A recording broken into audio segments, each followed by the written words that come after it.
Hello everyone, स्वागत है आपका एक और नए एपिसोड के अंदर। तो चलिए स्टार्ट करते हैं बिना किसी देरी के। तो सबसे पहला क्वेश्चन हमारे सामने, policy of import substitution was targeted to protect dash industries. कौन सी इंडस्ट्रीज को प्रोटेक्ट करने के लिए इंपोर्ट सब्स्टिट्यूशन का पॉलिसी लेकर आई थी गवर्नमेंट? तो बताइए मुझे इसका आंसर। मुझे सबके आंसर चाहिए, जल्द से जल्द आंसर दो। आंसर नहीं आता तुक्का मारो, लेकिन आंसर दो, उसी से हैबिट बनेगी आप लोगों की। बिल्कुल सही। तो इसका जो करेक्ट आंसर वो हमारा domestic industries. Policy import substitution हमने एक्सपोर्ट से बचने के लिए, फॉरेन कंपटीशन, तो एक्सपोर्ट मैंने गलत वर्ड यूज कर दिया। इंपोर्ट सब्स्टिट्यूशन पॉलिसी हम इसलिए लेकर आए थे कि हम फॉरेन कंपटीशन से बच सकें, हम इंडिया के अंदर वही गुड्स बना सकें जो इंडिया में जो बन सकते हैं वो बाहर से ना बनाए। ठीक है, इसलिए हमने इंपोर्ट सब्स्टिट्यूशन की पॉलिसी लेकर आए थे। वो किस लिए लेकर आए थे? जिससे हम अपनी डोमेस्टिक इकोनॉमी को, डोमेस्टिक इंडस्ट्री को स्ट्रेंथन कर सकें। बिल्कुल सही। बात करते हैं क्वेश्चन नंबर 2 के बारे में। Which of the following is not used as a strategy for sustainable development? तो सबसे पहले यहां पे सस्टेनेबल डेवलपमेंट की डेफिनेशन एक बार रिवाइज कर लेते हैं। तो सस्टेनेबल डेवलपमेंट की डेफिनेशन क्या होती है? Development that meets the need of present generation without compromising the needs for future generation. इसको क्या बोला जाता है? सस्टेनेबल जनरेशन बोला जाता है। अर्थात हम आज की नीड्स को ध्यान में रखें और फ्यूचर की नीड्स को भी ध्यान में रखते हुए अपने डेवलपमेंट को करें। तो बताइए मुझे इसका आंसर क्या होगा? इसमें से कौन सी ऐसी स्ट्रेटेजी है जो सस्टेनेबल डेवलपमेंट के लिए यूज नहीं करी जाती है? Biogas, solar power, thermal power या हाइडल पावर? बताइए मुझे इसका आंसर।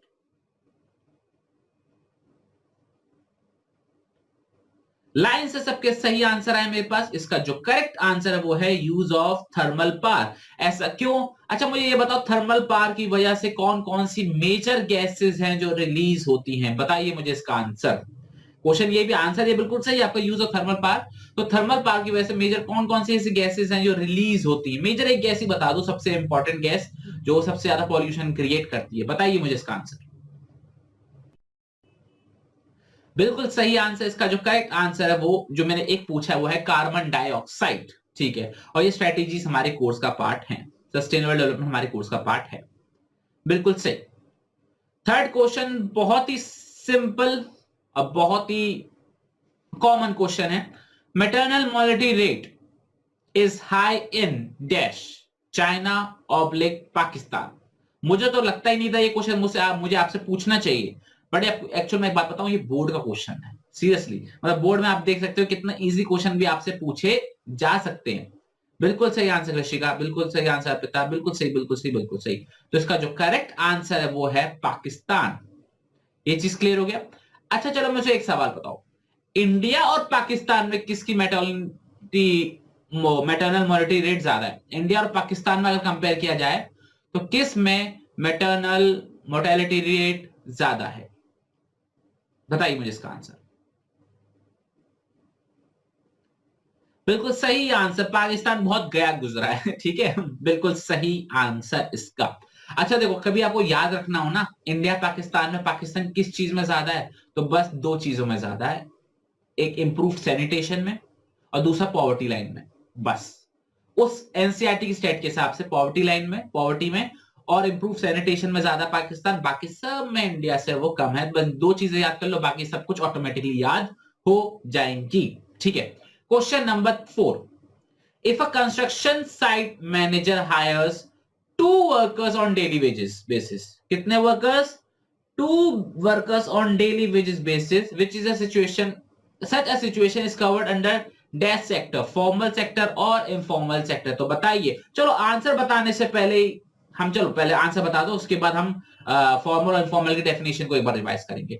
तो मेरे पास जितने भी आंसर आए हैं बिल्कुल सही आंसर है। इसका जो करेक्ट आंसर है वो है हमारा इनफॉर्मल सेक्टर। ठीक है, एक इसका जो करेक्ट आंसर वो है हमारा इनफॉर्मल सेक्टर। ठीक है, अच्छा देखो यहां पे एक चीज का आप ध्यान रखो, यहां पे एक जो सबसे इंपॉर्टेंट चीज है वो ये है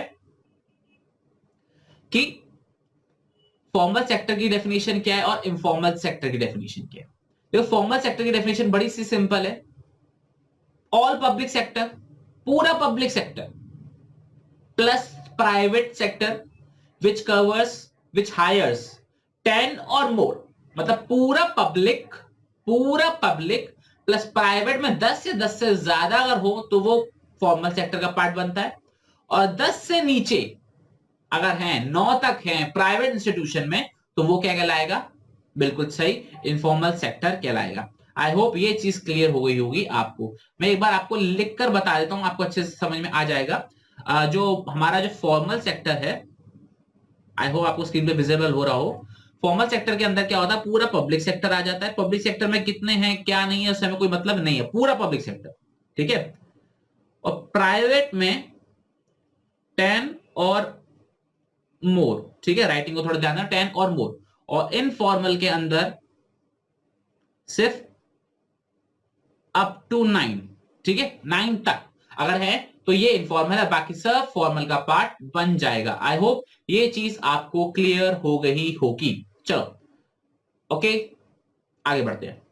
यहां से एक इंपॉर्टेंट क्वेश्चन आता है, मैं आपको होमवर्क में दे रहा हूं कि फॉर्मल सेक्टर को डेवलप करना क्यों ज्यादा जरूरी है इनफॉर्मल सेक्टर के कंपैरिजन में। तो यहाँ पर इनफॉर्मल सेक्टर की कुछ खामियां दे रखी हैं। तो होमवर्क क्वेश्चन में 5 से 6 नंबर में, 6 नंबर में 4 नंबर क्वेश्चन आपसे पूछा जा सकता है। इसको इंपॉर्टेंट मार्क कर लेना। Why it is important to generate more employment in formal sector rather than informal sector, ठीक है, इस चीज को आप ध्यान में रखना। ओके, क्वेश्चन नंबर 5, मुझे नहीं लगता ये क्वेश्चन आपसे मुझे पूछना भी चाहिए था। तो मुझे एक बात बताओ, पाकिस्तान का ईयर बता दो रिफॉर्म्स का, इंडिया का ईयर बता दो, चाइना का बता दो। रशिया का तो हमारे कोर्स का पार्ट है भी नहीं। तो पाकिस्तान का, इंडिया का और चाइना का मुझे तीनों के ईयर बता दो कब कब रिफॉर्म्स में आए थे, और इस क्वेश्चन का आंसर तो ऑटोमेटिकली वो हो ही जाएगा। तो बताइए मुझे तीनों के रिफॉर्म्स वाले इंट्रोडक्शन के आंसर्स।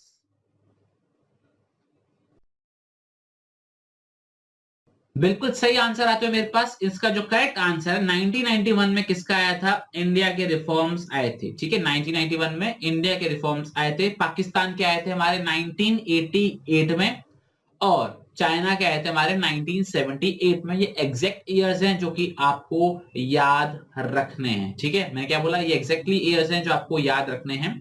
चाइना में आए थे 1978 में, पाकिस्तान में आए थे 1988 में, और इंडिया में आए थे 1991 में। चाइना वाले चैप्टर में इतने सारे ईयर्स हैं जो कि आपको याद रखने हैं, ठीक है। चलो ये चीज का ध्यान रखना, बहुत सारे ईयर्स हैं जो आपको याद रखने हैं।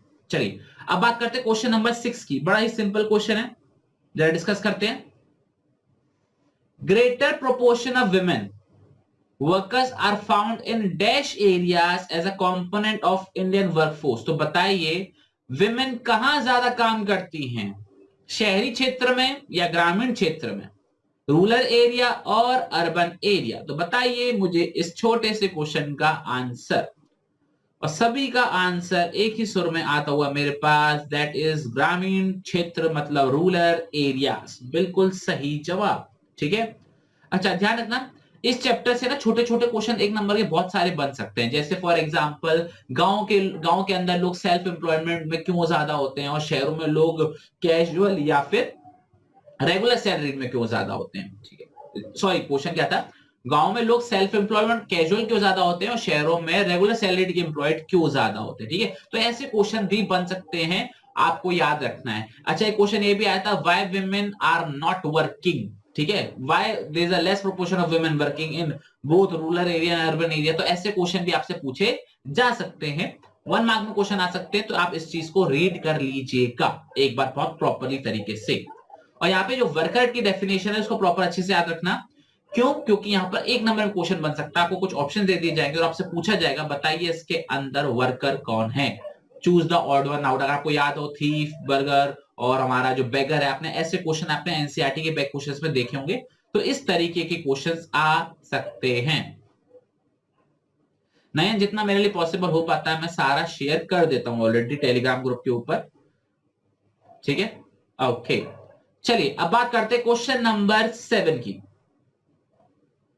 मतलब क्वेश्चन नंबर 7 एक ऐसा क्वेश्चन है जिसने हल्का सा भी लाइटली ले लिया वो गलत कर जाएगा।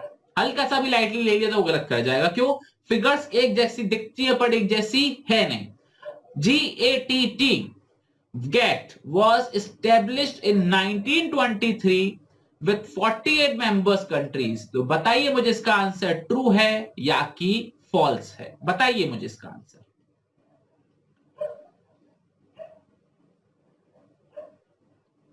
बिल्कुल सही आंसर मेरे पास आते हैं, क्योंकि वो 1948 में आया था विथ 23 मेंबर्स कंट्री। ये चीज क्लियर हो गया।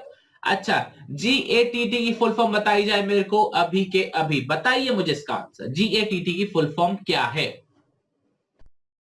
बिल्कुल सही आंसर है मेरे पास। इसका जो करेक्ट आंसर है वो है general agreement on trade and tariffs. I hope ये स्पेलिंग्स आप अच्छे से याद रखिएगा। ओके, अच्छा, WTO में आंसर ही बोल दिया। गेट का सक्सेसर था हमारा WTO, वर्ल्ड ट्रेड ऑर्गेनाइजेशन। अब मुझे ये बताइए कौन से ईयर में आया था वो, ठीक है, कौन से ईयर में आया था गेट का सक्सेसर?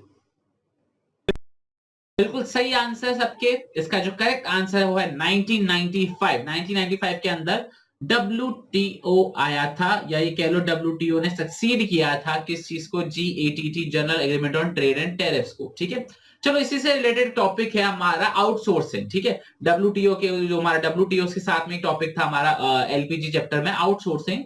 तो उसमें मुझे आप एक क्वेश्चन बताइए कि why India is a famous outsourcing destination for the world. Give any two reason for it. Why India is a famous outsourcing destination for the world. तो मुझे इसके दो रीजन बताइए।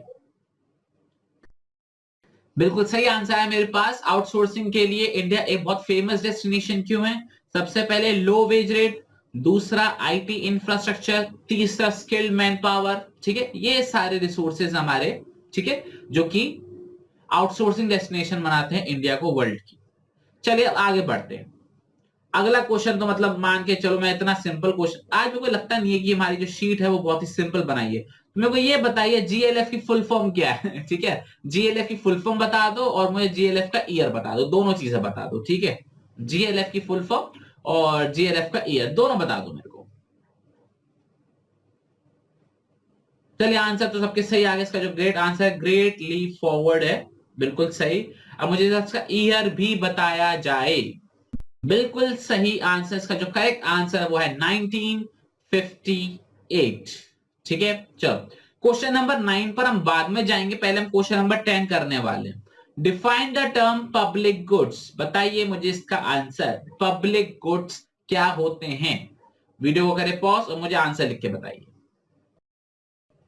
तो बिल्कुल सही आंसर है सबके मेरे पास पब्लिक गुड्स के, लेकिन मैं पब्लिक गुड्स की डेफिनेशन आपको नहीं बताने वाला हूं अभी। क्यों? मैं चाहता हूं आप सबसे पहले, ये चैप्टर है हमारा गवर्नमेंट बजट, उसके अंदर पब्लिक गुड्स की डेफिनेशन दे रखी है। आप इस सेशन के एंड होते ही बुक से प्रॉपर डेफिनेशन याद करके लिख देना। मन से बनाने की जरूरत नहीं है। जो आप बना रहे हो एक तक ठीक है, नंबर मिल जाएंगे, लेकिन अगर पॉसिबल हो तो उसको याद कर लेना, क्योंकि मैं यहाँ पे पब्लिक गुड की भी डेफिनेशन दे रखी है, वहां पे प्राइवेट गुड की भी डेफिनेशन दे रखी है, और पब्लिक गुड और प्राइवेट गुड में डिफरेंस भी दे रखा है। तो प्रॉपरली जाकर इस सेशन के एंड होते ही आप वो डेफिनेशन देखेंगे और अपने नोट्स में कहीं ना कहीं हाईलाइट कर लेंगे, क्योंकि जब भी मैं आंसर पूछता हूं ना तो कुछ गड़बड़ हो जाती है। ठीक है, तो अब आते हैं आज के लास्ट क्वेश्चन के प्रति। अच्छा मैं बता दूं, ये लास्ट क्वेश्चन 1 मार्क का नहीं है। लास्ट क्वेश्चन नंबर जो 9 है वो हमारा 1 मार्क का नहीं है, वो 3 मार्क का क्वेश्चन है या 4 मार्क का क्वेश्चन है, वो 1 मार्क का क्वेश्चन नहीं है। तो सबसे पहले मैं रीड करके बताऊंगा, फिर मैं आपको दूंगा 2 मिनट का समय, फिर आप मुझे प्रॉपरली बताइएगा कि इसको कैसे सॉल्व करना है। तो सबसे पहले क्वेश्चन आपके सामने है, differentiate between the concept of, हमको दो कॉन्सेप्ट दे रखे हैं जिसके हमें डिफरेंस फाइंड आउट करना है। Demand for domestic goods and services, demand for domestic goods and services, और दूसरा domestic demand for goods and services. Demand for domestic goods and services and domestic demand for goods and services. तो मैं आपको देता हूं 2 minute का समय, करिए वीडियो को पॉज और मुझे इसका आंसर बताइए। चलिए डिस्कस करते हैं इसका आंसर। बहुत ही सही आंसर है, मैं आपको बता दूं ये एनसीईआरटी का क्वेश्चन है और प्लस ये बोर्ड्स में आया हुआ क्वेश्चन है, इसलिए मैं इस आंसर को ज्यादा इंपॉर्टेंस दे रहा हूं। ठीक है, तो डिस्कस करते हैं इसका आंसर। तो सबसे पहले हमको दे रखा है demand for domestic goods and services. ठीक है, हमारे इंडिया के अंदर, हम इंडिया कंट्री को एग्जांपल ले रहे हैं, इंडिया के अंदर डोमेस्टिक गुड्स एंड सर्विसेज बनी हुई हैं, बिल्कुल सही। उसकी डिमांड कौन कर सकता है? क्या हम नहीं कर सकते? कर सकते हैं। क्या बाहर वाले नहीं कर सकते? वो भी कर सकते हैं। मतलब ये demand for domestic goods and services refers to those demand और goods and services which are produced domestically in our country but demanded by both domestic people as well as foreigners. ये चीज क्लियर हो गई आपको। Domestic goods की जो demand है वो हम लोग भी कर सकते हैं, being a domestic person, domestic resident, और बाहर वाले भी कर सकते हैं। ये चीज समझ में आ गई। तो domestic goods and services demand दो जने कर सकते हैं, फॉरेनर्स भी कर सकते हैं और हम लोग भी कर सकते हैं। और domestic demand for goods and services का मतलब क्या होता है? डोमेस्टिक डिमांड मतलब इंडियंस की डिमांड। अगर मैं इंडिया का एग्जांपल लूं तो इंडियंस की डिमांड। अच्छा, इंडियन कौन से गुड्स डिमांड कर सकते हैं? क्या अपने गुड्स, अपने डोमेस्टिक गुड्स एंड सर्विसेज को डिमांड कर सकते हैं? यस। क्या बाहर के गुड्स एंड सर्विसेज को डिमांड कर सकते हैं? वो भी यस। ये आपको चीज समझ में आई? तो domestic demand for goods and services मतलब है demand by the domestic residents of a country of domestic goods as well as foreign goods. आपको ये चीज समझ में आ जानी चाहिए। क्लियर हो गया? मैं एक बार फिर से रिपीट कर देता हूं। Demand for domestic goods and service का मतलब होता है डोमेस्टिक गुड्स की service, domestic goods and services demand domestic लोग भी कर रहे हैं और फॉरेनर्स लोग भी कर रहे हैं। और डोमेस्टिक डिमांड मतलब इंडियंस। अगर एग्जांपल हम इंडिया का लूं तो इंडियन के लोग कौन से गुड्स की सर्विसेज की डिमांड कर सकते हैं? डोमेस्टिक गुड्स की भी कर सकते हैं और फॉरेन गुड्स की भी कर सकते हैं। ठीक है, तो आपको आंसर में पूरे ये सेंटेंस में ये सारे वर्ड यूज करने हैं, foreign goods, domestic goods, domestic resident, foreign resident, सारे। ठीक है, ये चीज क्लियर हो गया? ओके, तो that's it for the today session. आज के एमसीक्यूज हमारी यहीं पे खत्म होती है। आपसे मुलाकात होगी अगले एपिसोड के अंदर। टिल देन पढ़ते रहिए। जय हिंद, जय भारत, टाटा, बाय बाय।